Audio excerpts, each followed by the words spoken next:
O tema desta noite é: vamos mudar o mundo. Eu estive este final de semana no norte do país, convidado por uma das nossas igrejas aqui, Lagoinha, lá no Macapá. Estive no centro do mundo, uma experiência legal, estar no centro do mundo e também no centro da vontade de Deus. As minhas piadas nunca são boas, né? Mas foi muito interessante servir os irmãos, e este era o tema. Eu confesso que muito ousado quando recebi o tema, diante de uma realidade, parece que tão distante, quando nós olhamos pela ótica humana, mudar o mundo. E aí, isso mexeu muito comigo, e eu queria trazer também essa palavra ao nosso coração, a partir dessa leitura. Vamos acompanhar aqui Atos dos Apóstolos, capítulo 2, a partir do verso 1, que diz: ao cumprir-se o dia de Pentecostes, estavam todos reunidos no mesmo lugar. E de repente, veio do céu um som, como de um vento impetuoso, e encheu toda a casa onde estavam sentados. E apareceram distribuídas entre eles línguas como de fogo, as quais pousaram sobre cada um deles. Todos ficaram cheios do Espírito Santo e começaram a falar em outras línguas, segundo o Espírito lhes concedia que falasse. Estavam morando em Jerusalém judeus, homens piedosos, vindo de todas as nações debaixo do céu. Assim, quando se fez ouvir aquela voz, afluiu a multidão, que foi tomada de perplexidade, porque cada um os ouvia falar na sua própria língua. Estavam atônitos e admiravam, dizendo: vejam, não são todos estes que aí estão falando? Eles não são galileus? Então como os ouvimos falar, cada um em nossa própria língua materna? Somos partos, medos, elamitas, naturais da Mesopotâmia, Judeia, Capadócia, Ponto, Ásia, Frígia, da Panfilha, do Egito, das regiões da Líbia, nas imediações de Cirene, e romanos que aqui residem, tanto judeus como prosélitos, cretenses e árabes. Como os ouvimos falar sobre as grandezas de Deus em nossas próprias línguas, todos, mais uma vez, reunidos aqui, perplexo, perguntavam uns aos outros: o que isso quer dizer? Outros, porém, zombando, e diziam: eles estão bêbados. Feche os seus olhos, vamos orar. Pai, nós queremos agradecer, te louvamos por sua palavra, te louvamos por esse texto, te louvamos pelo sacrifício de Cristo, que permitiu a sua igreja nascer. Te louvamos porque nesta noite podemos extrair das Sagradas Escrituras princípios fundamentais, direções, extrair experiências. Senhor, por isso a tua palavra, inerrante, infalível, indestrutível, apta para o nosso ensino, correção e admoestação, é lida, pregada e exposta. E quando isso acontece, a salvação, a transformação, há direções, convencimentos. Esse é o nosso desejo nesta noite, mais uma vez, em Cristo Jesus. Você diz amém, pode aplaudir o nome do Senhor.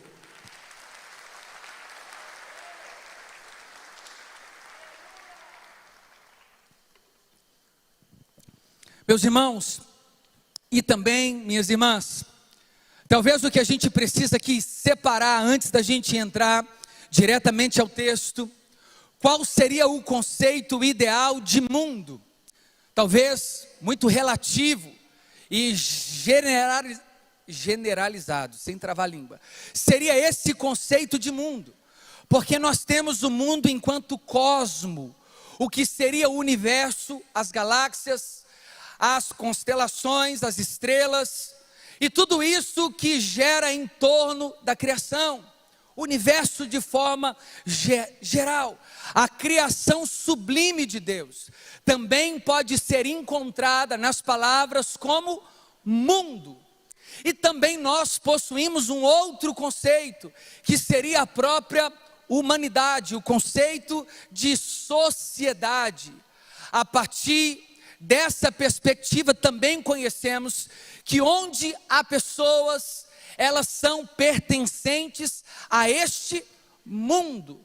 E uma terceira característica para descrever o que seria mundo, seria o sistema mundano, as suas ideologias, os seus conceitos, as suas diretrizes. E é por isso que a gente precisa considerar que o mundo que nós precisamos mudar não é apenas o cosmos, afinal nós nem temos a capacidade para isso, e graças a Deus, quem pode fazer isso é o Criador daquele que fez e sustenta todas as coisas, somente Deus.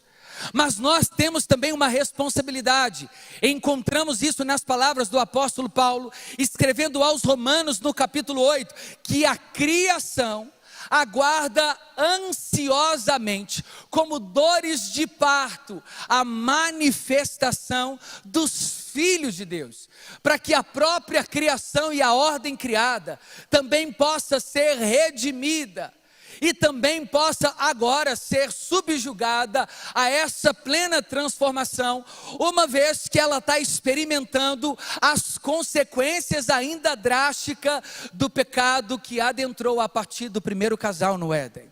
A própria criação também foi submetida ao cativeiro. E é por isso que ela produz agora abrolhos, espinhos. O homem passa a experimentar o sol escaldante a partir desse trabalho duro. E ele pode também desfrutar e deleitar-se pelo fruto do seu penoso trabalho. Mas o que nós precisamos ter o cuidado aqui é de realmente ter o coração em Deus, para que não somente estejamos usados por Deus para mudar o mundo, mas para que o mundo que ainda insiste em reinar dentro de nós, enquanto o sistema possa cada vez mais ser redimido, para que sejamos os primeiros a sermos transformados, justamente pelo poder do Espírito Santo. É por isso que agora Lucas escreve os primeiros momentos da igreja de Cristo primitiva em direção a uma mudança universal e secular, no sentido de redimir todas as culturas, de redimir todos aqueles que crerão no poder e no nome do Filho de Deus, Cristo Jesus. Eles já começam dentro de princípios. E é o que o texto começa a nos dizer: ao cumprir-se o dia de Pentecostes. Irmãos, nós sempre associamos o Pentecoste como a descida do Espírito Santo, amém? Não é assim que nós dizemos. O Pentecoste é quando desceu o Espírito Santo, mas na verdade não é isso que o texto diz. O texto diz que ao cumprir-se, como nos dias de Pentecoste. A palavra Pentecoste quer dizer 50. Ela vem essa ideia de Pentecoste de penta, 5 ou 50. Era comemorado lá em Levítico capítulo 23, a partir do verso 16, 3 principais festas: Páscoa, a festa também dos tabernáculos ou das tendas, e a festa do Pentecoste. O Pentecoste representa, ao final do ano, a festa da celebração das primícias. Todo judeu e hebreu entendia que era Deus que dava o sustento e entregava o privilégio deles plantarem e também colherem. E quando chegava a festa de Pentecoste, passava-se 7 semanas, e após a última semana do sábado, o domingo, eles separavam sempre os primeiros frutos das hortaliças, os primeiros frutos daquela colheita, e eles dedicavam aqueles frutos ao Senhor. Isso é conhecido como Pentecoste. E nesta ocasião, agora à altura ali de Jerusalém, há várias nações e culturas que estão também ali por motivo dessa festa.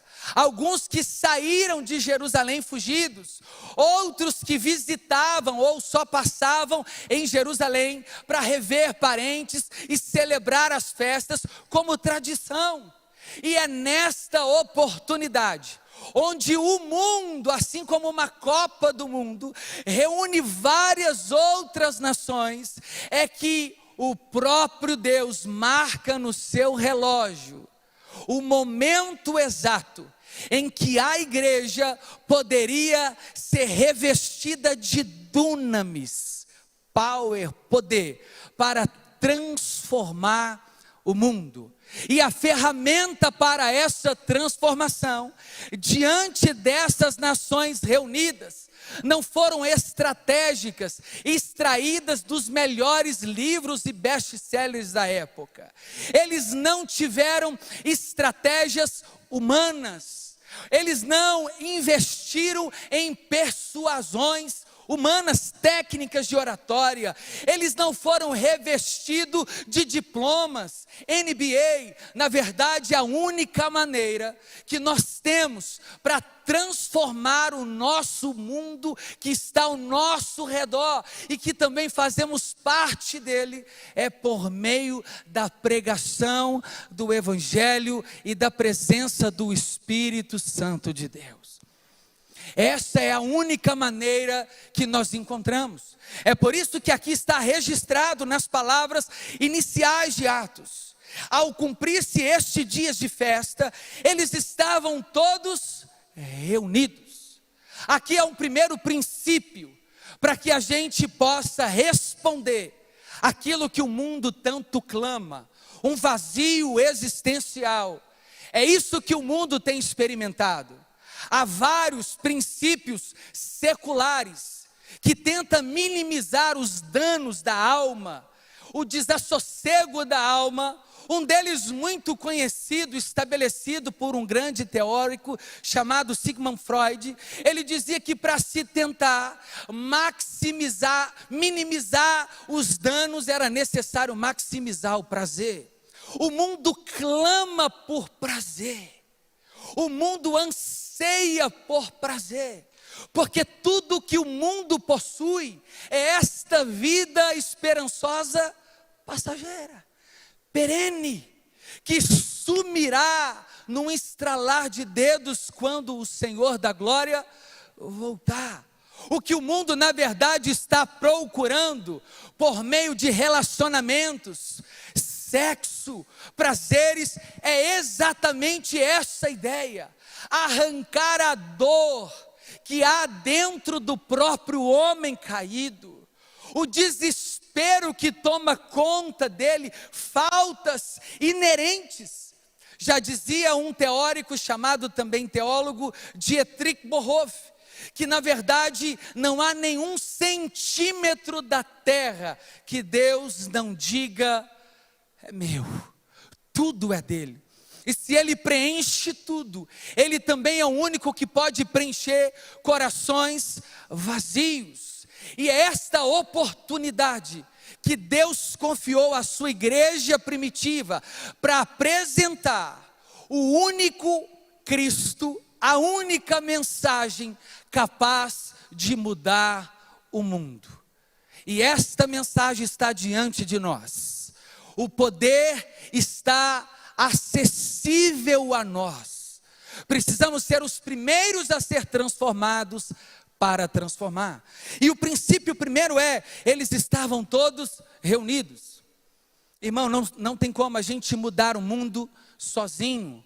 A gente ouve constantemente: o jovem quer mudar o mundo, mas não arruma a própria cama. A mudança da mudança a mudança da transformação, ela precisa começar dentro primeiro. É necessário se atentar, em primeiro lugar, para sabermos se somos de fato novas criaturas, homens e mulheres transformados, para que tenhamos autoridade para mudar o mundo. É preciso uma mudança primariamente dentro de nós.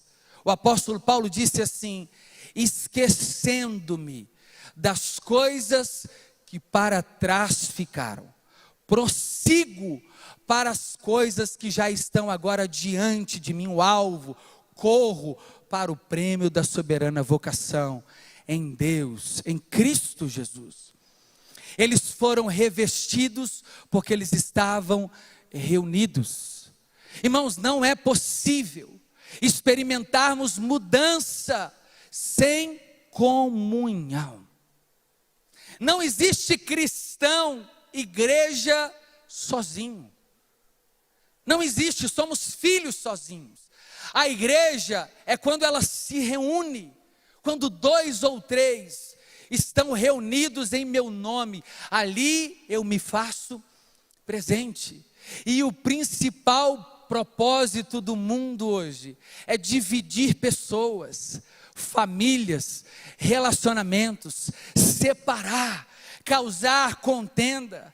A coisa que mais entristece o nosso coração é a rejeição, é não sermos convidados, é não sermos lisonjeados, é não termos honra. Parece que fomos criados para viver uma vida afetiva, e todas as vezes que experimentamos o contrário disso, nós nos entristecemos.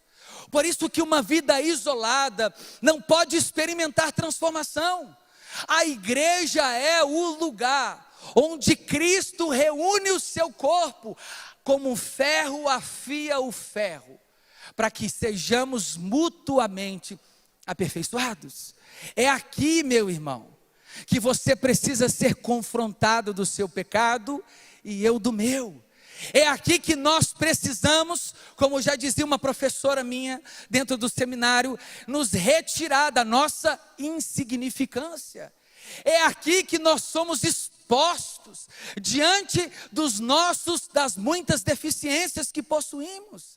Quando nós isolamos, o que queremos, na verdade, não é viver uma vida sozinha. Nós não queremos que as pessoas saibam dos nossos deslizes, porque pensamos assim: ninguém paga minha conta, ninguém cuida dos meus boletos, então ninguém precisa também cuidar da minha vida.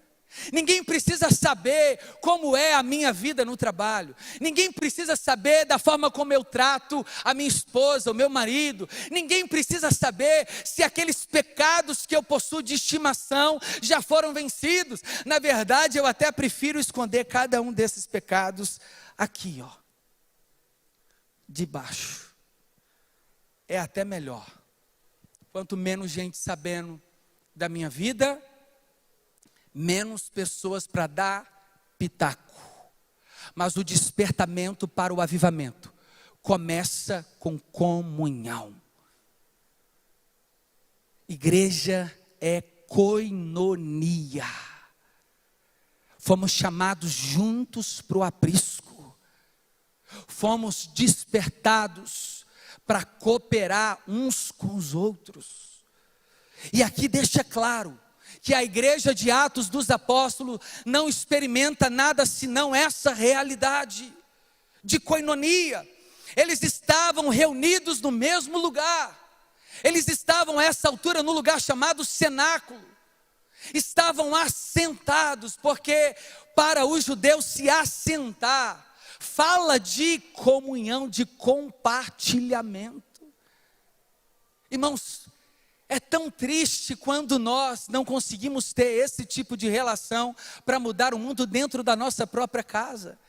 Nós queremos que o mundo conheça Cristo, mas não conseguimos nem sequer almoçar em família. Nós não conseguimos nem sequer celebrar as datas festivas em família.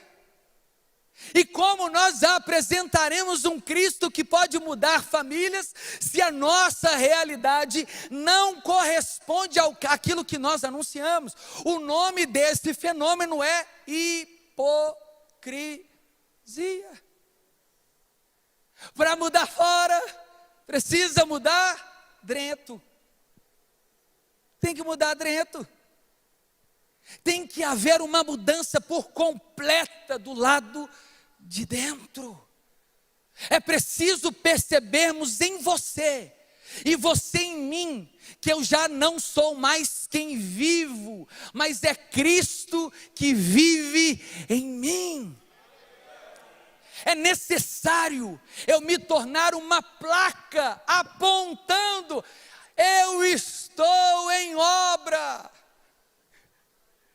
eu estou sendo santificado, para ao anunciar a mensagem, o mundo também possa conhecer. Ele sim é uma testemunha fiel, porque o que ele prega, eu também posso ver com os meus próprios olhos.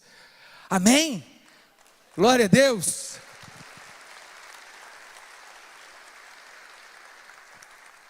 Obrigado pela palma, irmão, porque na hora, na verdade, estava a fim de tomar uma água. Aleluia, palmas foram ao Senhor. E ele diz ainda: e quando eles estavam ali, de repente veio do céu. Irmãos, tudo que nós precisamos, não vem de baixo e nem de dentro, vem do alto. Direções, despertamento, mudança, avivamento, perdão, tudo que nós experimentamos não vem de nós, sempre veio dele, e por ele e para ele nós devolvemos a glória, porque são todas as coisas. E para que a gente mude o mundo, nós precisamos falar para eles que o que eles procuram aqui está aqui.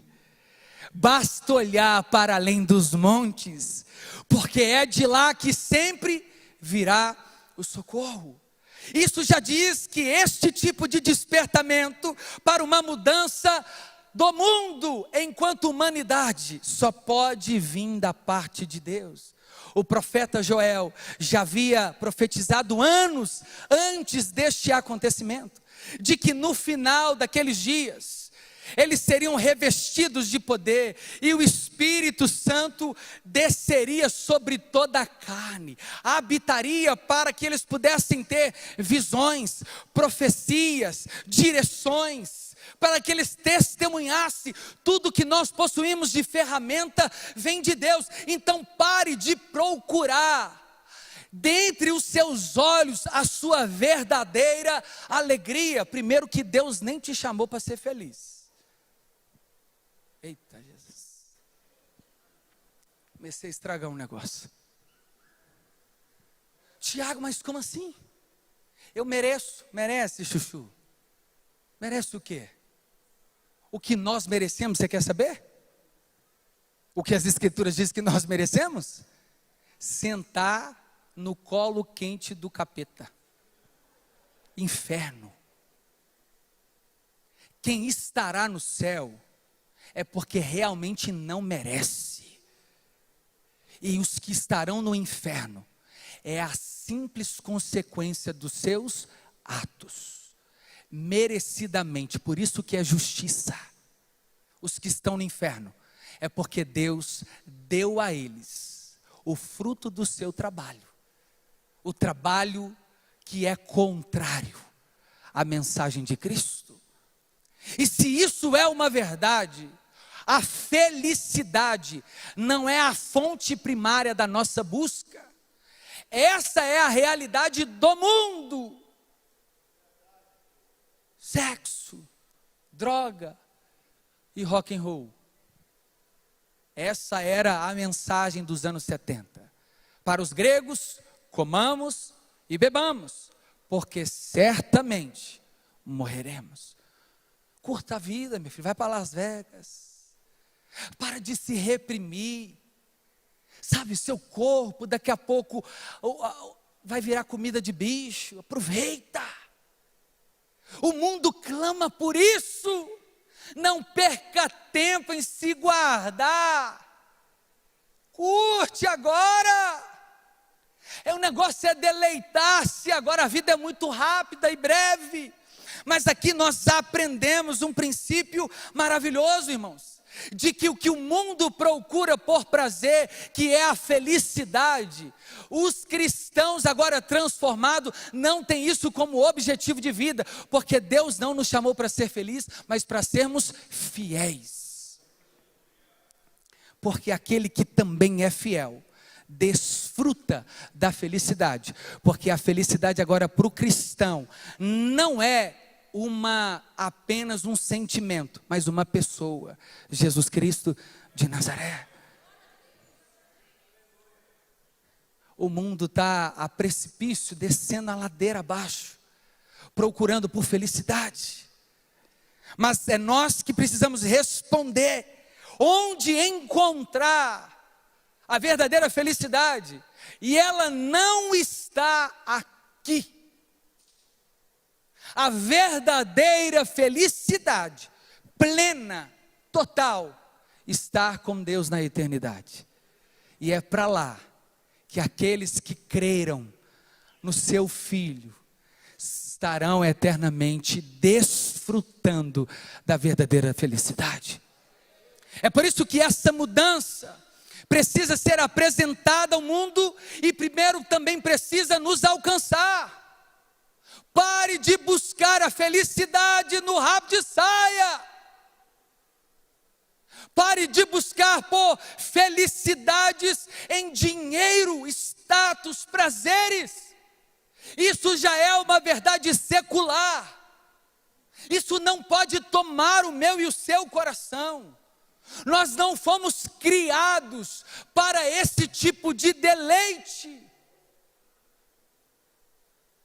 E por causa disso, do amor ao dinheiro, aos prazeres, muitos se perderam.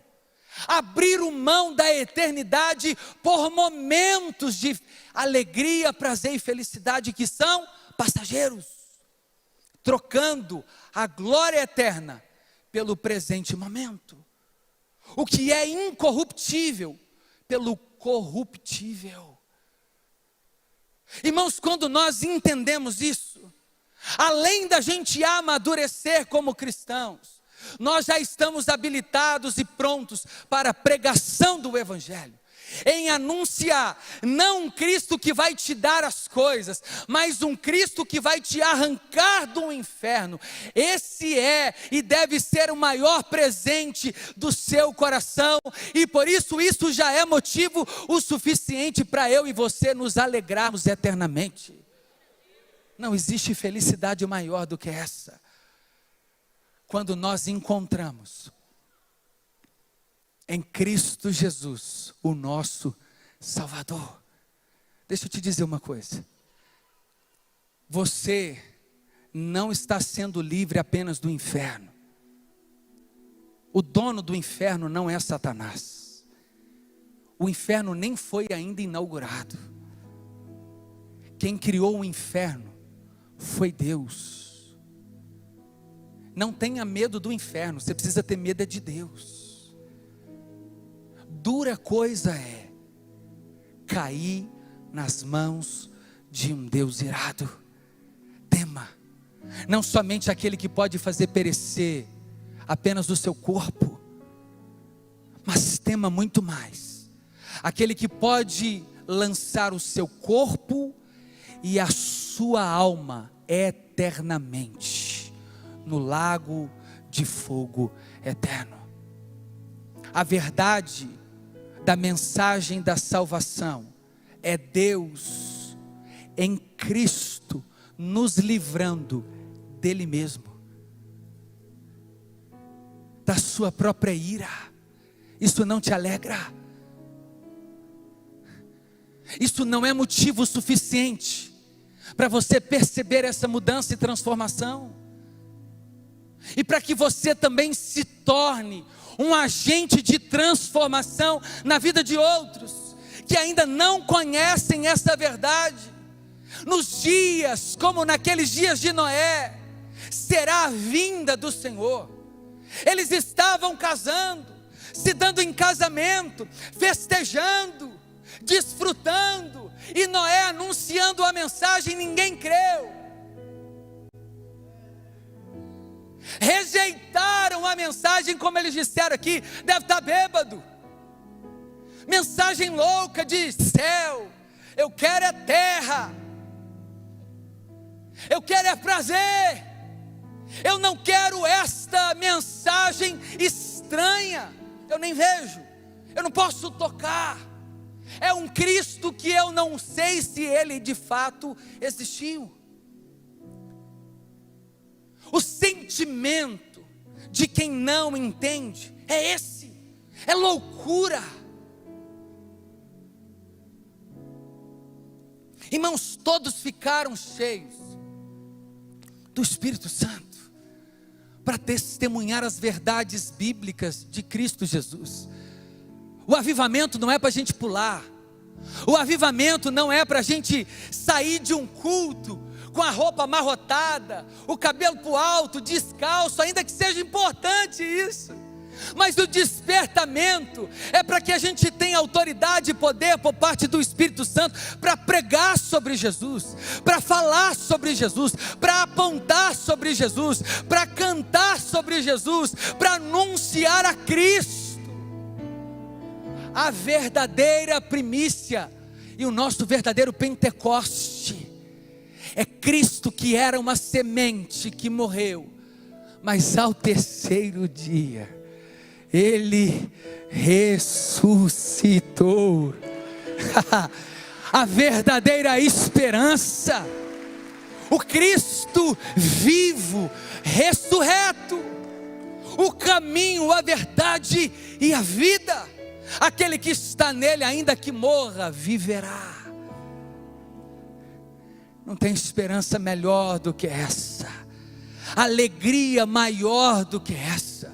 Então, quando nós dizemos vamos mudar, precisamos ser mudados também para mudar. E aqui, irmãos, todas as nações em grande parte reunidas, povos, línguas, eles foram habilitados de poder. E é interessante que Pedro, ao perceber que os que estavam do lado de fora estava achando estranho o que estava acontecendo dentro da casa, porque eles começavam a falar nas suas línguas, mas eram em grande parte galileu, e Galileu, irmão, não era letrado, o Galileu era simples, só sabia um único idioma na sua maioria, igual eu, mal português.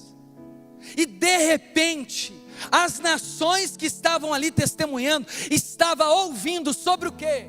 Sobre as grandezas de Deus, e não sobre o poder humano, sobre o avivamento humano, sobre os dons humanos. Não, o despertamento é para que o mundo conheça, é para que o mundo veja, é para que o mundo entenda que o Verbo se fez carne e habitou entre nós, e nós vimos a glória do unigênito de Deus. O próprio Deus veio ao nosso encontro, o verdadeiro Emanuel, Deus conosco.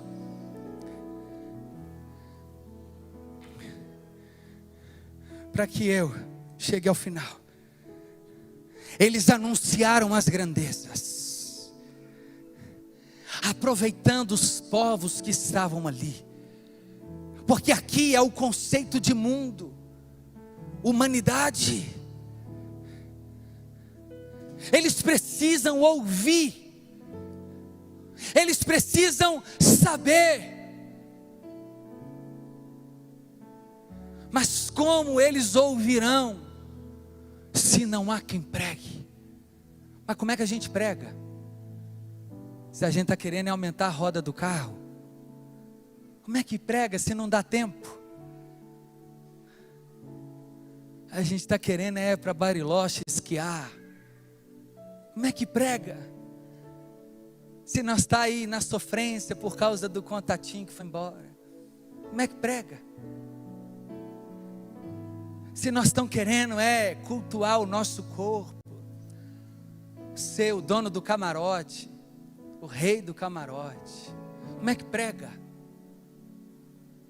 Com uma vida toda enrolada, filho desencapado para tudo quanto é lado, bagunça para tudo quanto é lado, só B.O. Como é que prega? Não dá tempo, e também nos tira a coragem, porque a gente se sente hipócrita. Mas irmãos, não é sobre o que nós pregamos, é sobre a palavra de Cristo que sai da nossa boca, que pode transformar, como uma espada de dois gumes, quem ouve e quem prega.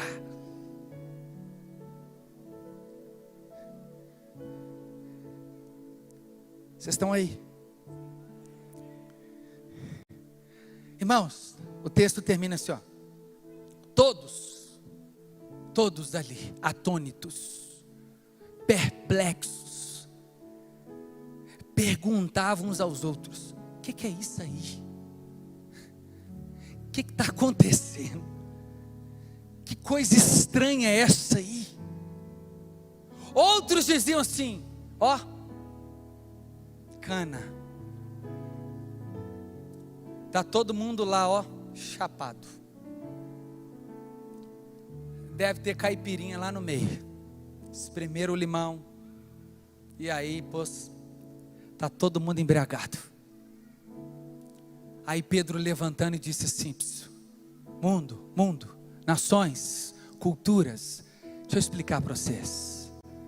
Não é nada disso não. É apenas 9 da manhã. Nós estamos cheios do Espírito Santo. Nós estamos tomados do Espírito Santo. É porque fomos transformados pelo Espírito Santo. E não dá para segurar, não dá para conter. É porque a boca só fala do que está cheio o coração. E o coração já está cheio de esperança, cheio de vontade de proclamar as grandezas de Deus, cheio de coragem, se necessário for, para enfrentar a morte, os desafios, as intempéries da natureza e também os algozes da vida. Não é que a gente está bêbado, na verdade a gente está embriagado do Espírito Santo. Meu irmão, fica de pé no seu lugar. A pergunta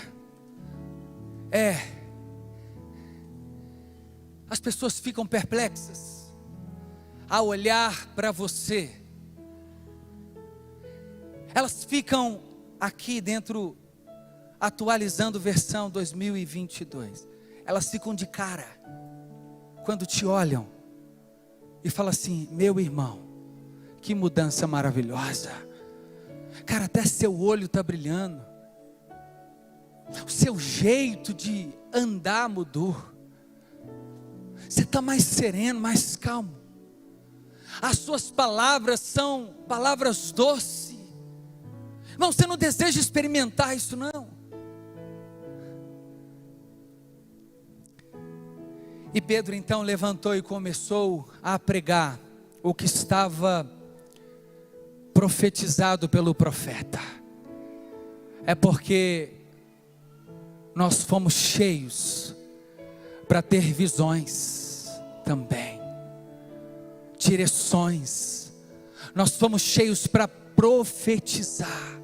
E o que é profetizar? Não é apenas revelar o número de CPF, de identidade. É profetizar a palavra, as escrituras. É para isso que fomos cheios do Espírito Santo. Não é para a gente fazer arruaça, mas é para a gente preservar a sã doutrina, é para a gente preservar as escrituras.